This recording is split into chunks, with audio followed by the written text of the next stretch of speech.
Hey everyone, welcome back to AI Diatribe. I am Jason Lowe, your host, and I am joined today by my co-host, Mr. Matt Konwiser of IBM. Hello, Matt. How are you, my friend? Hello, Jason. I'm doing well, thank you. And ladies and gentlemen, you get the two of us today because we have a lot that we want to discuss. We didn't line up a guest because there's enough that we specifically wanted to address a few things and have a discussion between ourselves about all of these items that are going on these days as it relates to AI. So let's dive into that, Matt. I think that you wanted to talk a little bit about The World Cup!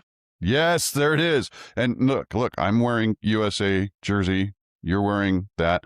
The day this publishes, by the way, is going to be, for the United States, the third game of the group stage. And as we're recording this, yesterday the United States won 2-0 against our good friends down under Australia. So the World Cup is in full force. Everybody seems to be having a whole hell of a lot of fun as it relates to the World Cup. It seems that the world is rediscovering the United States on social media, and it seems that the United States is really, through the World Cup, starting to gain a greater appreciation for different cultures around the world. I mean, would you say that's accurate? It seems to be that way. Yeah, I would. And as a matter of fact, the jersey I am wearing is probably unfamiliar to most people that are not from Brazil. This is actually, despite being in America's colors, a Brazilian team from the state of Bahia, a city of Salvador. So all of my Bahia and Salvador fans, I'm repping one of your teams here. Love them, love the jersey. But it also happens to be American patriotic colors. So it just works both ways. And the Brazilian team, of course, and this is Saturday, June 20th, the Brazilian team won last night against Haiti 3-0. And speaking of cultures, I think that's a great example of those cultures because the Haiti team is an incredible story. Like if you don't know, it really is. They haven't been able to practice at home in years because of the socioeconomic and the crime issues that they've had in Haiti. So a lot of the team doesn't play local, and they're pulling it together and repping for their nation. And if you saw the fans in the stands, I mean, and it's unfortunate, of course, that because they lost, they got knocked out. But I think if you look at the way the Brazilians treated them on the field and off, and if you look at the way the Brazilian team and the Haiti team played together and interacted with each other, I mean, it was nothing but camaraderie. Sports can get pretty intense. Believe me, I know I've seen Philadelphia fans and New York fans, but I didn't see that. I mean, they were fighting hard on the field, but they weren't fighting each other. They were playing the game for the spirit of the game, and everything from dances, which we'll talk about later, to traditions and everything else. The World Cup really does bring quite a lot of the best of a lot of people, and it exposes so many different cultures all at the same time. So I'm totally in love with the contest. Yeah, and believe me, folks, we will get to where AI plays into all of this, but this is such a high cultural moment that how can we not address this? And for those that don't know, Matt married into a Brazilian family. So that's one of the reasons that he has that allegiance and why he's wearing that jersey is because his beautiful wife just so happens to hail from Brazil. It's also important to note Scotland's effect on Boston. We're talking cones on the heads of statues everywhere around the country. It's fantastic.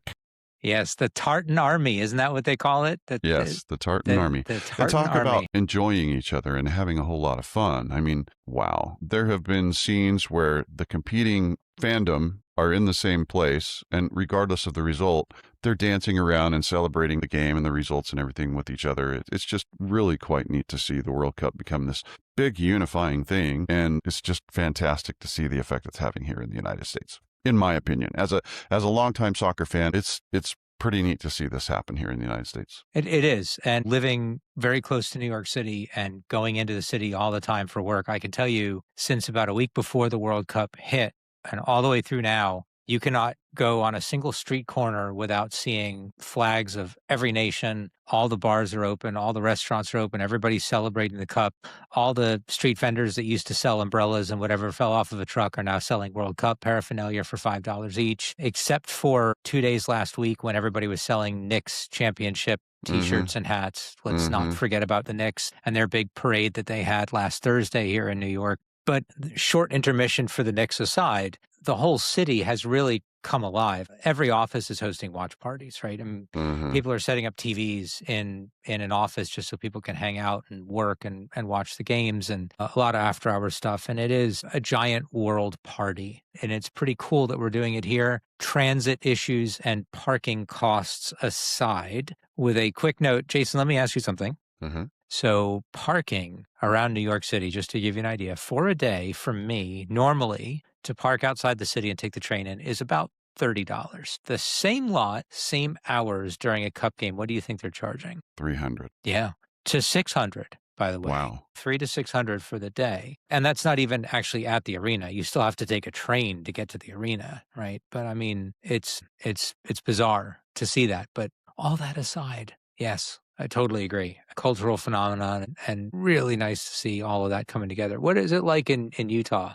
You know, we have a great team here in Utah called Real Salt Lake, and there is a very prominent Latino population in Salt Lake, believe it or not. And so the representation for other countries that have come here to play friendlies and different things like that has always been very high. In fact, that's why I have this jersey, because I went to actually a World Cup qualification match. I think it was back in 2013 or something like that against El Salvador. But it's always been so great to see different countries being represented amongst the fandom of Real Salt Lake. And there was a big watch party yesterday, but it was 97 degrees out, and so it was only 4,500 people. It's not like these 20 or 30,000 person watch parties that you're seeing in these other different locales, but still, yes, it's having a pretty big effect here in Salt Lake City. Matt, did you know, bringing this kind of first full circle, there are actual AI applications that are being introduced this year at the World Cup that haven't been there before? For example, there is now a generative AI assistant that is available to all coaches and technical staff called Football AI Pro.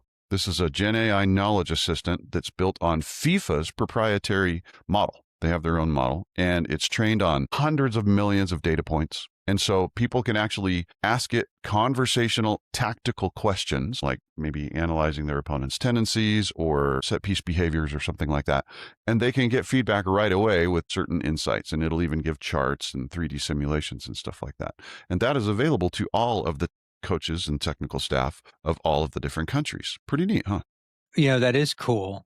And it's like we were talking about as well earlier. There's a lot of use of these technologies during replays and analysis, like remove this player, model this, what would happen if, show me this play again. You were telling me about the VAR system, which you and I both witnessed. I saw it in the Brazil game. You saw it in the US game, where they were able to analyze within maybe even millimeters whether somebody was offsides. And in your case, it helped uphold a score. And with my case, it overturned one, but Brazil still won 3-0. Yeah.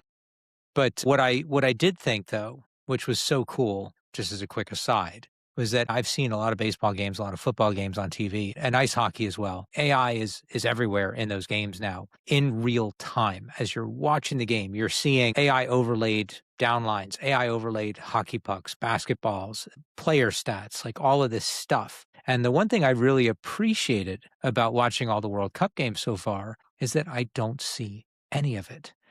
I get to see it in the replays. I get to see it with the VAR. It's great to know that the players have access to it, because I think it can be tremendously helpful for analyzing things. But I love the fact that it's just not present when you're watching the live games. It's And I think augmentive, that's, not intrusive. yeah, That's what it's like. it's augmentive for all the right reasons. Like a fair call as to whether somebody is offsides is a great example of a phenomenal use of high resolution AI and computer vision and everything else, because you want a fair ruling and you want to have evidence that is beyond appeal. To be able to say concretely, look, here's the video, here's all the angles, here's the line, and you can see this person has or hasn't crossed it.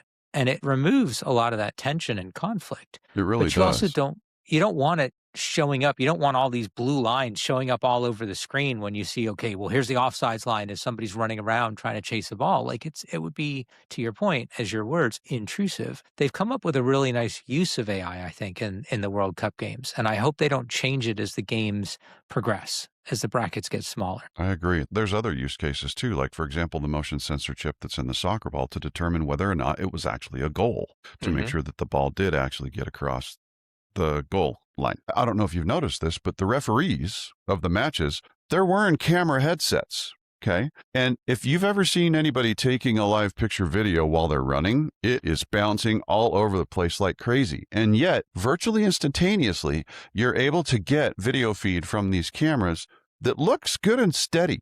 That's AI. AI is what's making those cameras give a first person's perspective that actually seems kind of stable, because it's doing the real time image adjustment to make sure that it looks good. That's kind of Yeah, cool. and the other thing that those cameras allow you to do, just the miniaturization of the technology to be able to have a wearable camera that is not obtrusive to the referees and can give you that quality of real-time feed with the stability is also a proof of the quantized models and the capability of this micro miniaturization of all the technology and how capable small hardware is, the right type of model deployed in the right way at the right times. Yeah. The other thing it showed us is just how fast the soccer players are. Because if you've watched any of those feeds, when there's a breakaway, you will see a ref just running at full tilt and the football player just blowing him away. So I have an appreciation for the technology and the human aspect, but I also know, well, I shouldn't say I know, I'm going to ask because you probably do. You do all this research. So there was a report a year or two ago about how AI is being used in the development and overhaul of American football helmets and padding to help significantly reduce the risk of injury. Now, football, World Cup football slash soccer, obviously there's none of those pads, but there are cleats, shoes, shin pads, the material that's used to make the jerseys themselves so that it's breathable and lightweight and cooling when it's super hot out. Do you know if AI is being put to work there to help with the physical elements of the game? Not specifically for the game itself, but AI is definitely being used for composite construction and the molecule modeling. Google DeepMind and its protein folding mechanism capabilities, it's not just isolated to medical use cases. And so there are all sorts of new material composite discoveries that are happening because AI is just saying, well, let's try this and let's try this and let's try this. And so suddenly you find yourself with these new composite materials that have some really great capabilities, like our favorite franchise, Star Trek, The Voyage Home. I fully anticipate that we're going to discover transparent aluminum just about any time. And again, I'm not sure if it applies directly to football, but the Adidas Adizero Pro Evos, the ones that all of the finishers that broke all the records this year were wearing. Adidas has already made statements that all of the breakthroughs on not only the materials, to your point, but also the design of the shoe were using AI. It's a great example of just how passively AI is ending up everywhere. Yeah. But it also doesn't have to be in our faces. It's totally affecting the game. Let's talk about it in sports. Baseball is so statistical, and statistical analysis is such a huge portion of it. One of the things that I like is that AI is analyzing statistics relative to the game. And this is more prominent in the Apple TV broadcasts, which I think are actually quite well done. Not that I don't have partiality towards the Yes Network, which I absolutely love. Michael K., call me. We'll go to lunch next time I'm in New York. But on a pitch-by-pitch basis, analyze the scenario surrounding the count, the batter, the field, the pitcher, all of these different things, and it's able to present you 2 or 3 statistics that are pertinent as it relates to that particular pitch. Like percentage probability of a ground out, percentage probability of a home run or a single hit probability, steal probability. And it's all relative to that pitcher, that hitter, that situation in the game. And it's not a statistician that's sitting there looking at this massive things, trying to decide which of these different statistics in this particular moment is going to provide the most value for the experience of the watcher of the game. It's literally figuring it out on the spot. Yeah. So I'm going to switch gears while we're on the topic of World Cup and AI. Still on the topic of AI, but there's another AI thing that is bad, but also good. And we've seen this cause something of a viral explosion lately, and that is the algorithms, the social algorithms, right? We know about all the issues and risks around TikTok and Facebook and Instagram and Snapchat, and we've seen the lawsuits that have been settled proving that some of these companies are liable for that. We've also, from an AI liability perspective, by the way, just to sneak this in, not directly related, but it's there, the recent ruling against Google from Germany that said that Google is liable for false information produced through its AI-enabled search engine. So we're starting to see that there is liability being attached to this stuff. But let me ask you something, Jason. Do you know what stalabolicus is? I don't. Will you tell me? So if I were to do that, is there a song that kind of starts to pop into your head as I'm moving to the left and to the To right? the right, suddenly I'm feeling like I should have orange on and be speaking Dutch. But Yeah, that's well, just me. actually, that's probably right. So Snalabolicus is the artist that actually performs that song very famously. It might actually be their song. I don't know if they originated it or if they're just the most famous ones that are using it. But viral videos have been circulating of the Dutch fans. And I think the most recent one was outside of a stadium in Texas. Tens of thousands of fans, at least that's what it looked like in the video, all just singing this song, which is basically just a party song. Blow the roof off, let's have a great time, don't bring me down. And then everybody dance to the left and then to the right and then to the left and then to the right. And then do the whole thing again, but just hum it. And it's such a happy, addictive song to get stuck in your head. And that became popular because of the World Cup, because of a cultural phenomenon that existed within that culture, but now the entire world is exposed to it. And that is because of AI in a very positive way. It's very interesting to me, and it's very positive going back to the beginning of the conversation. All of the positive impact, the good vibes that are being spread around because of the World Cup, the use of AI in the games, but not in your face while you're watching the games. And now a more positive way that these social algorithms will end up spreading good vibes and positive vibes and information about how a culture loves to celebrate before a game and everything else. It's really wild, but people are going to hear that tune and they may not ever know where it came from. They're just going to hear it pop up on somebody else's phone or their own. And snolabalicus is the word. That's where it came from. So I guess maybe AI algorithms aren't all bad when used in social media. No, tends to be a good thing as it relates to positive news. Unfortunately, it also has a recursive effect when you're on the hunt for bad news, but it definitely can give you a whole heck of a lot of good news as well. So let me ask you this question, Matt. Where else do you think AI could be applied beneficially in sport? Is there another thing that AI could be being used for that is out of the box that we might be able to draw from regular society and apply to sport that it hasn't been used with yet? So you mentioned you played soccer. I did, a little bit, teeny tiny bit. Can you guess what sport I played in high school? Hockey. No, I could see that. It's believable, but no, I've actually only ever been on ice skates once, and I fell right after a knee surgery, and I've never been on skates again. No, try again. More obscure in the US, much more popular in Europe and Asia. Lacrosse. Closer. It does involve a long, pointy thing, but not with a net on the end of it. Pool. Billiards. No. It was called the European martial art for a while. Aikido. In No, I'm just Spanish, it's the Spanish word is escrime. Dude, you got me. Enlighten Fencing. me. Fencing. Fencing, you go. yes. So I was a fencer. And let me tell you, we were just getting started with electrified fencing when I was doing varsity towards the end of my high school career. Mm-hmm. And electrified fencing is very interesting because the tip of the blade, if you have an epee, has to be able to resist 750 grams of weight before it triggers to ensure that there is solid contact and not just a coincidental or intermittent brush. And it's literally just 2 springs and 2 pads. And when the spring is depressed, it crosses the pads and completes a circuit and makes a little buzzer on the score box go off. That's all it is. But they have to make sure that that button hits properly. Now, that's for epee. For foil, they actually electrify the vest of your opponent. So your foil completes a circuit with their vest back to the scoring box. Because in foil, there's only a very limited contact area. In saber, it's even more confusing because the contact area is waist up, not just chest. So head, shoulders, arms all count. But a saber is a cutlass weapon. So the saber has to be in constant motion in order for a score to be registered. You can't just tap somebody. So they invented something called a capteur, which sits inside a bell, which is basically a ball bearing on a spring. And if you swing the saber hard enough, the ball bearing rolls off of the spring inside the capteur, energizing the contact. And then when it hits the vest, it registers a point. Now, just to make all that more confusing, aside from epee, you also have to take control of the game in order to score.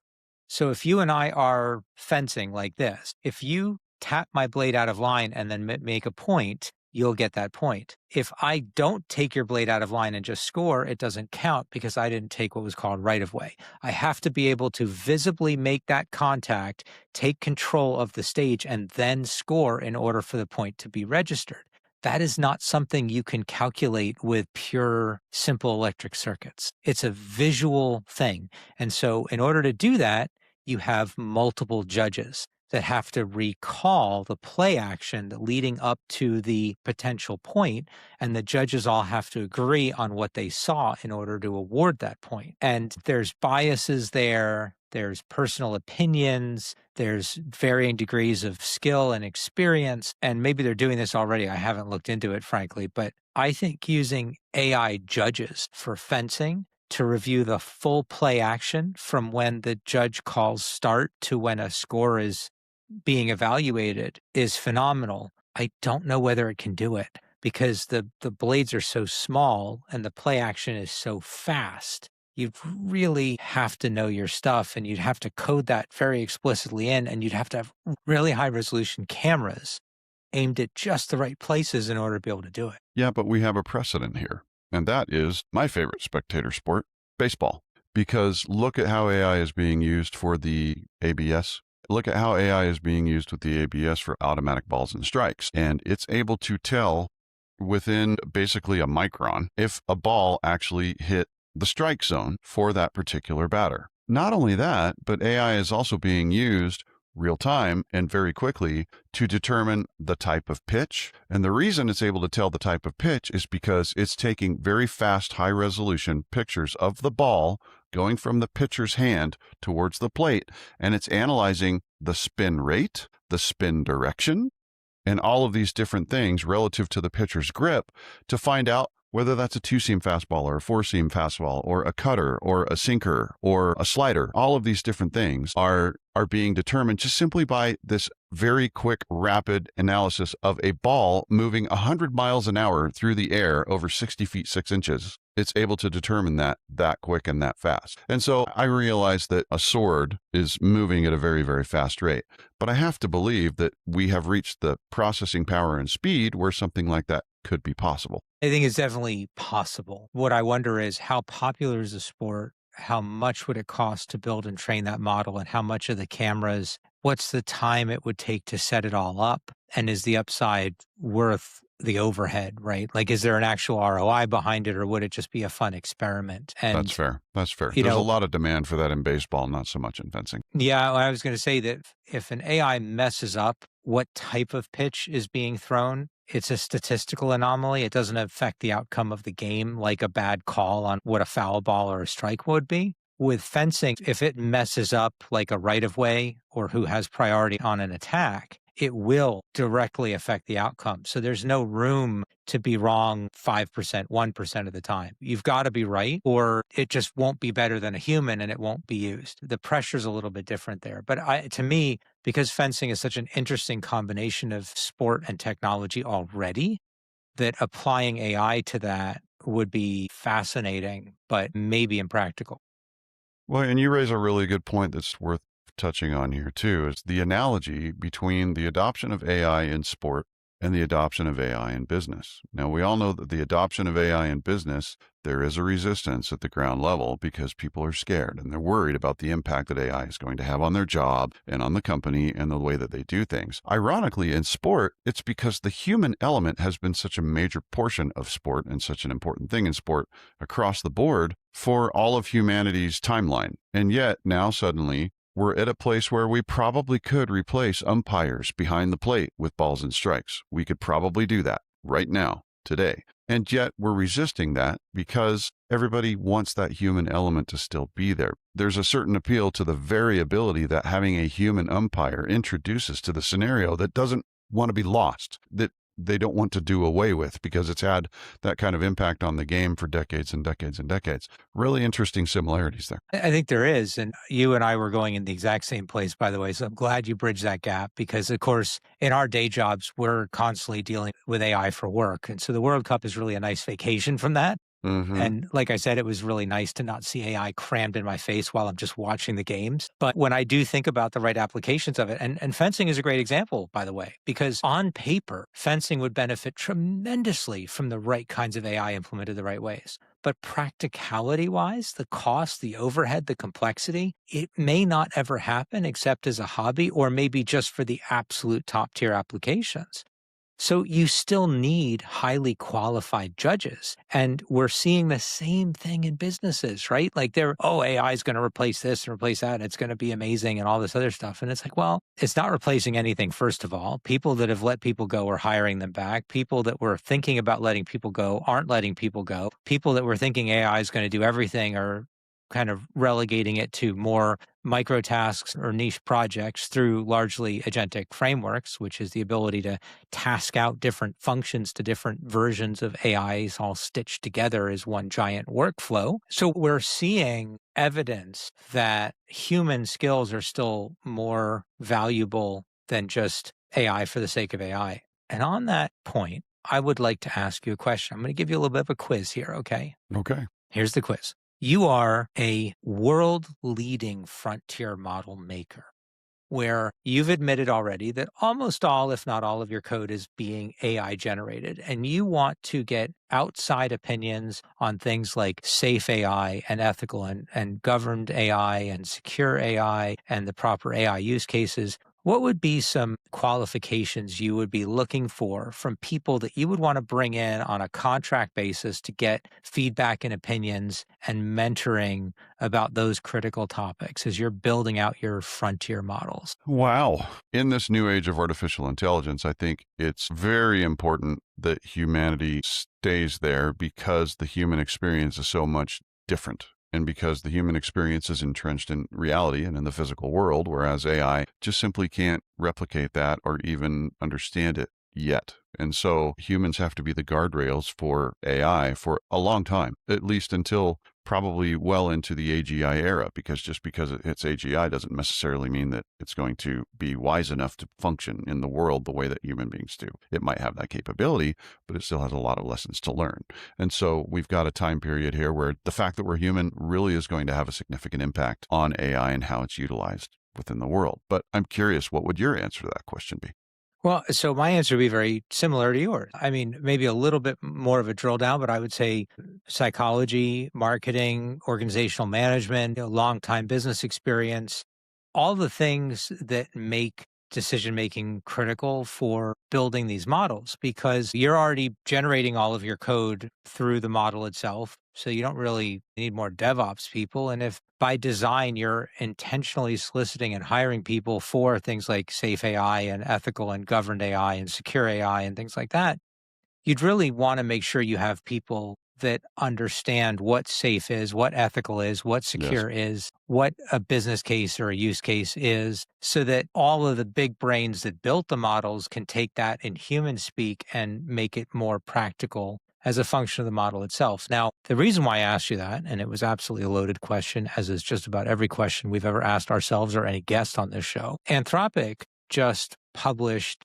a series of job postings for what they're calling fellows, which are outside people that can make several $1,000s a month. And they want advisors and people to help with all of these big questions and big issues. And they do a really good job of making it very accessible, right? So they talk about how, look, you don't need a degree. You don't need a lot of experience. If you think you're underqualified, you're probably putting yourself down because people are way more qualified than they give themselves credit for. So don't count yourself out, just apply. And it had exactly one requirement, One, just one. just one Interesting. What was that prerequisite. That's requirement? right. Fluency in Python coding. Interesting. Now, that really threw me for a loop, because for a company that already admittedly generates all of their code with AI, and with their job listing that specifically is looking for very human topics to tackle with a model that is arguably maybe the closest we might get to AGI or maybe sentience at some point, that their only requirement for these advisory roles, these fellow roles, is Python fluency. Well, what do you attribute that to? I mean, why is that important? Well, so as you know, I am a coder and I do write in Python and I do build and train my own models on my own hardware. I do all of these things. And so for me, Python is important, but Python fluency isn't. Now, let me explain to everybody why Python's important. Python is the most common interpreter, the most common translator between humans and machine. It for 90% of your interactions, when you go to ChatGPT or Anthropic or OpenAI or any of these Gemini, Mistral. systems, right? All of them, you're using usually an app or a website. And you're typing in a prompt and you're hitting enter, and then it says thinking about it, ruminating, whatever it is, all these different verbs. And then it will come back to you and give you the answer. Everything from when you hit enter to ask a question to when you get that response back is happening in Python. So Python's important because you can look at the code to see, oh, okay, well, this is how it's handling this. This is the system prompt that it's injecting. This is how it's manipulating what you're asking or what it's giving back. This is how it's screening things out. So I think Python is important for anybody that works with AI, but Python fluency is not, because Python fluency is what the models are for. If I understand enough about the code to know what it does and where it's doing certain things and how to kind of interpret that, I don't necessarily need to be fluent in it unless that's their definition of fluency. For me, fluency is without any reference guides, without any AI help, without anything. I could sit down with a blank piece of paper and handwrite a 4,000 line algorithm that would achieve a certain goal, and I don't even need to test it because I know it'll work. And I don't know that there's any modern developers or sysadmins or DevOps people that need that anymore. Unless maybe the fellow is supposed to take a look at the result of what an engine is doing and not only gauge whether or not that is an appropriate answer, but then also dive into the code and figure out why the incorrect answer was given. But that's more of a prompt engineering type thing or a context engineering thing. I'll give you an example of a problem statement and a solution there. When I used to write code for network operations and administration software back in 95, that's 1995, just for everybody, not 1895, but back in 1995 when I did this, if I got code that somebody else had written, it would take me sometimes days to reverse engineer, even if I had the source code, what was going on, because I didn't know their preferred style of format and syntax. I didn't know what their naming conventions were for their functions and their variable names and where they set up all of their stacks and queues and arrays and values and variables, and whether they used subfunctions or whether they put everything into one giant main or whatever else. Sorry, it's a C reference for anybody out there. You're absolutely right. And another aspect there is coding hygiene, right? How much did they actually comment their code? Can you follow their code just simply by the comments, or are you left trying to figure that out? And ironically, people were so worried as coders about their job security back then that they would literally try hard to make their code as ambiguous as possible so that the company couldn't do without them, because they were the only ones that knew their code base. That's right. And so now with a generative AI tool, which I would assume I would have access to if I'm working for a frontier model company, I can pull up the Python code and I can ask the generative model. I can say, look, what's going on here? That's right. This code is doing this, or when I put this in, I'm getting this back and I shouldn't be. Just help me locate where in the code this could be happening. And it will help me identify the specific functions that I need to pinpoint and what I should look at within them. I'm not looking for a basic dictionary, but if it will do that for me, I don't need fluency in Python. I just need basic working knowledge of Python, and more importantly, a good understanding of what generative AI is and what Python is and what I need out of the system. And then the generative AI model helping me work with the code will do the rest along with me.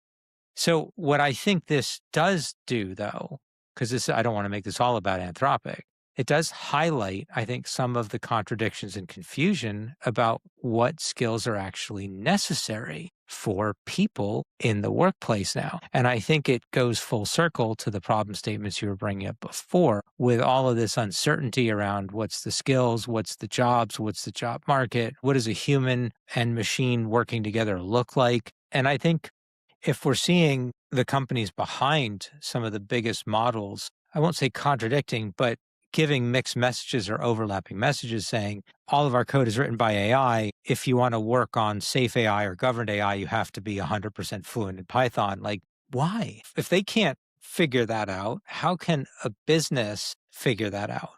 Where do you think we're at? Would you say that we're at anywhere close to a definitive answer over what the right skills are for a modern worker in most enterprises today? Well, and even if we do approach that, it'll change in 5 minutes. The pace of change right now is so dizzying that HR might go try to fill a position, and 2 weeks later, something has happened that's made it so that the responsibilities for that position have completely changed. The pace of innovation is dizzying, and it's having an effect not only on business in general, but also in hiring and in the jobs that people are doing. It's a little bit crazy. And this is amidst a renaissance, if you will, in work productivity. This is Microsoft's Work Trend Report. 66% of workers right now say that AI improves their efficiency, and 58% say that AI helps them do work they couldn't do as recently as a year ago. And yet 65% also have a major fear that they're falling behind if they don't learn AI. And that's a good exhibition of just how important and yet how deadly AI knowledge and AI tool use is in the workplace today. And I will complement that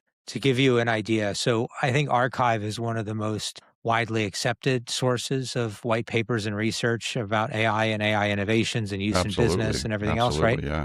There are, on average, 450 articles published daily on the topic. Now, not all of them are relevant to everybody. Some of them are very small little niche corners of the AI universe. But if you look at the volume of that compared to the amount of time somebody came out with a new article on C or using a DEC-VAX cluster, it certainly wasn't 450 on average a day. It was probably 45 on average a year.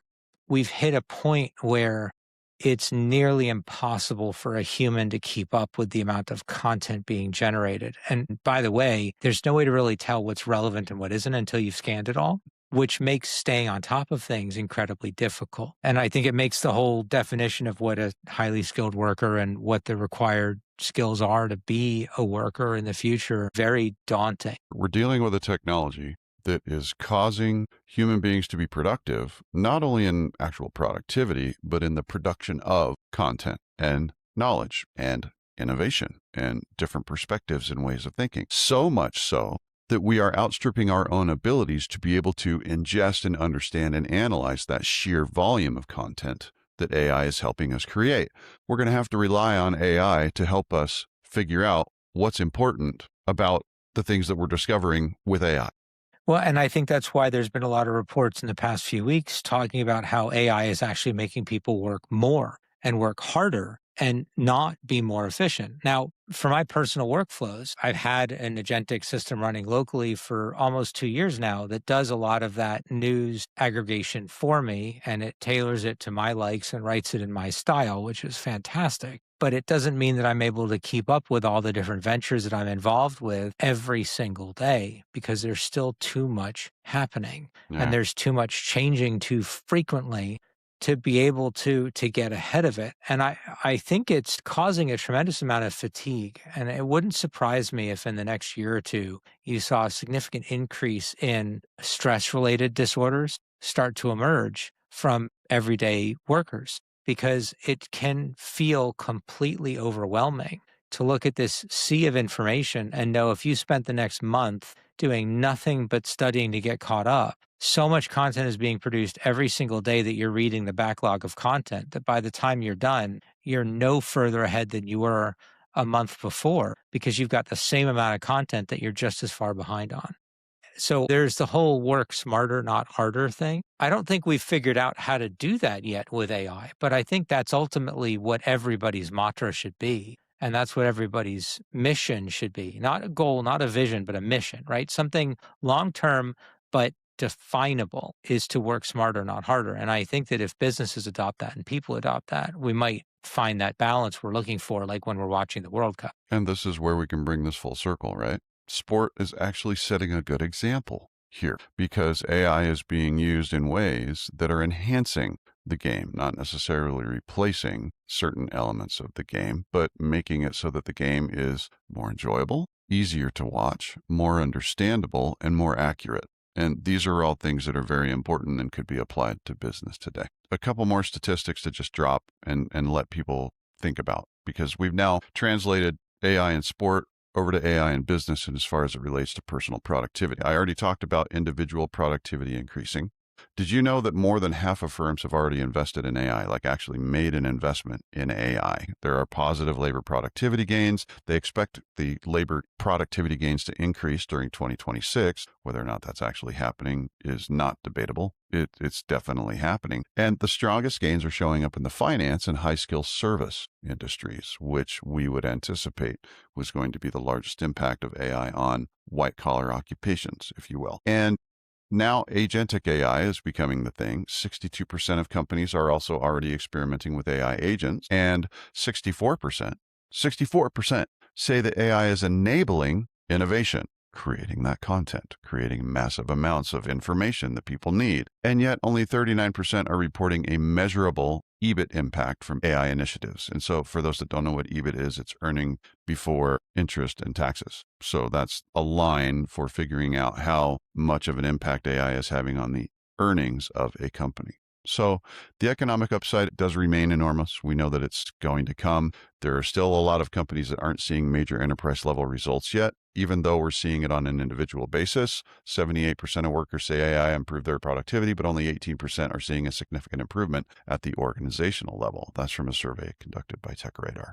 So the future is interesting. It'll be really interesting to see the effect of AI and if it patterns what we're seeing in sport, which is where it tends to be being applied aggressively in everyday person's lives right now. Any final thoughts, Matt? I think you've hit the nail on the head. The problem statement is very well defined. The solution is not. I think not to gamify things, but we both do have our love of World Cup and you more than I, but definitely baseball as well. I think it's important for people to not feel overwhelmed, even if it can seem really easy to feel overwhelmed. Focus on what you can change and what you can impact, and then figure out how to use AI to help you get that done. And everything else is just noise because there's a lot of signal. And if you look within the signal, you will find your personal signal inside. And that's where the focus needs to be. That's where businesses need to focus. That's where people need to focus. And if you're hiring people, keep your job qualifications and requirements aimed there. And if you're running a team, do the same thing and just handle what you can handle until we can figure out the rest. Amen Stay to that. chill. Stay chill is the exact right advice. And on that note, thank you everybody for joining us on this episode of AI Diatribe. Enjoy the World Cup, everybody, and we'll see you next time.